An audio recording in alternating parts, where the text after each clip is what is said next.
തിരുവനന്തപുരത്ത് തെരഞ്ഞെടുപ്പ് പ്രചാരണത്തിൽ റോളില്ലാതെ മുൻ മേയർ ആര്യ രാജേന്ദ്രൻ. ആ ജ്യോത്സ്യൻ കാറ്റുപായ ഗോപീകൃഷ്ണനെ ഒന്ന് വിളിക്കണം. എൻ്റെ സമയം മോശമാണോ അല്ല വളരെ മോശമാണോ എന്നറിയാനാ. കോർപ്പറേഷൻ ഭരണം നഷ്ടമായ ശേഷം പൊതുവേദികളിൽ സജീവമല്ലാത്ത ആര്യ നേമം മണ്ഡലത്തിലെ പൊതുസമ്മേളനത്തിനാണ് ആദ്യം എത്തിയത്. പക്ഷേ കാഴ്ചക്കാരിയുടെ റോൾ മാത്രമാണ് മുൻ മേയർക്കുണ്ടായിരുന്നത്. നാം യാർക്ക് എന്നെ തീങ്ക് ചെയ്തോ നമുക്ക് മറ്റും ഏൻ ഇപ്പടിയെല്ലാം നടക്കുന്നത്. CPM ആവേശത്തോടെ നടത്തിയ പരീക്ഷണമായിരുന്നു രാജ്യത്തെ ഏറ്റവും പ്രായം കുറഞ്ഞ മേയർ. അഹങ്കാരി പെൺകുട്ടികളായാലേ നിലയ്ക്ക് നിൽക്കണം. പക്ഷേ 5 വർഷത്തെ മേയർ ഭരണത്തിന് ശേഷം ആര്യയ്ക്ക് കോർപ്പറേഷൻ തിരഞ്ഞെടുപ്പിൽ സീറ്റ് നൽകിയില്ല. ഒക്കെ മനസ്സിലായി. പക്ഷെ എനിക്കൊരു സംശയം, ഞാൻ എന്തിനാ ജനിച്ചെന്ന് ഇതിനൊക്കെ തന്നെ അന്ന് പാർട്ടി സെക്രട്ടറി പറഞ്ഞത് നിയമസഭാ തെരഞ്ഞെടുപ്പിൽ പരിഗണിക്കുമെന്ന്. വെറും വാഗ്ദാനം കിട്ടുകയില്ല. അതുകൂടെ മനസ്സിലായില്ലേ? വരും.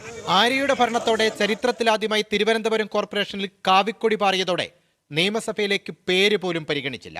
ഇവനൊന്നും ജീവിച്ചിരുന്നിട്ട് ഇനി യാതൊരു കാര്യമില്ല.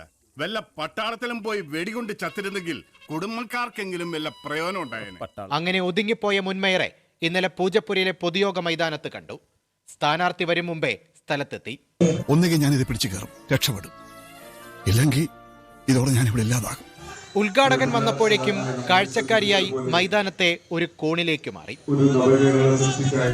വിളിച്ചില്ല, വിളിക്കാതെ ചെന്ന തല്ലെന്നും പറഞ്ഞു. മുന്നണിയിലെ പ്രധാന നേതാക്കളൊക്കെ വേദിയിലെത്തി. CPM ജില്ലാ കമ്മിറ്റി അംഗം കൂടിയായ മുൻമേയർ അപ്പോഴും കസേരയിൽ പോലും ഇരിക്കാതെ ഒരു മൂലയിൽ തന്നെ. ആരും വില തരില്ല. ഈ ചാരുകസേര പോലും എന്നോട് എന്റെ മേൽക്കുന്ന് ഇറങ്ങിപ്പോടാ പുല്ലെന്ന് പറയും പോലെ. MA ബേബിയുടെ പ്രസംഗം 1.5 മണിക്കൂറും പിന്നിട്ട് തുടർന്നതോടെ നേരം ഇരുട്ടി തുടങ്ങി. മടുക്കാതെ മുൻമേയർ അവിടെ തന്നെ നിന്നു.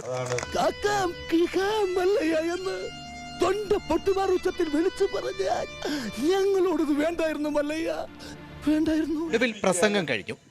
എല്ലാവരും ചേർന്ന് നേമം പ്രകടന പത്രിക പുറത്തിറക്കി. കാറും പോയി ആട്ടോയും പോയി, മര്യാദയ്ക്ക് വഴി പറഞ്ഞു കൊടുക്കാൻ നിന്നോ ഇപ്പൊ വഴിയാതാരായി. അതും കാഴ്ചക്കാരിയായി നിന്ന് കണ്ട മുൻമേയർ MA ബേബിയും ശിവൻകുട്ടിയും ഉൾപ്പെടെയുള്ള നേതാക്കൾ സ്റ്റേജിൽ നിന്ന് ഇറങ്ങും മുമ്പ് തന്നെ തിരികെ നടന്നു.